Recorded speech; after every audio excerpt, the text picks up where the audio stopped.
Bwana Yesu asifiwe, mpendwa wetu mahali popote duniani ambapo unatusikiliza. Unapotufuatilia katika channel yetu hii ya Sovereignty Gospel Africa. Pende kukusalimu kupitia jina la Yesu na kukukaribisha katika familia hii kubwa, familia ya washindi. Basi siku ya leo Mungu ametupa neema na kibali kulitazama kusudi lake lingine. Kutazama athari za mitandao ya kijamii kwa Wakristo. Ni kweli mitandao ina faida kubwa, mitandao ina faida nyingi, lakini jambo lolote lisipotumika kwa uzuri na utaratibu, hilo basi jambo tunajikuta limekuwa ni jambo baya. Kwa nini tunataka tujifunze athari za mitandao katika siku hizi za leo? Kizazi ambacho tupo leo ni kizazi cha utandawazi, kizazi ambacho kimeendelea, ni kizazi ambacho tumefika mahali ambapo ndipo tulipofikia kwa sasa, na tunaona fahari, tunajisikia vizuri na tunapata taarifa kwa wepesi kama moja faida ya mitandao. Lakini athari za kiroho katika hii mitandao ni zipi? Leo hii tumekuwa ni Wakristo, tumekuwa ni watu ambao tunamsema Kristo kwa kinywa, lakini hatumuishi. Kwa sababu gani?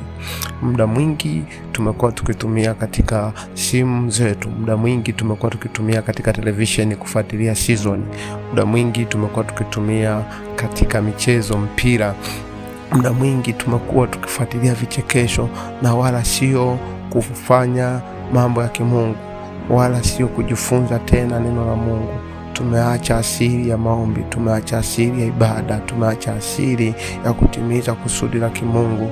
Tumejikuta tunatembea tu katika nafasi, tunatembea katika tu makusudi yale ambayo sisi tunaona ni sawa kwa dunia leo.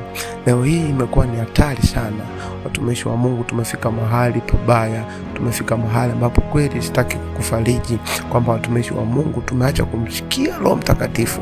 Tunamnyima Roho Mtakatifu nafasi, tunajikuta hatupendi kujifunza, hatupendi kumuuliza Roho Mtakatifu, bali hata jumbe zetu namna kuhubiri, wachungaji, wainjilisti na walimu mbalimbali wa neno la Mungu, tumekuwa tukitumia AI, tumekuwa tukitumia ChatGPT, tukitumia namna mbalimbali ya dunia.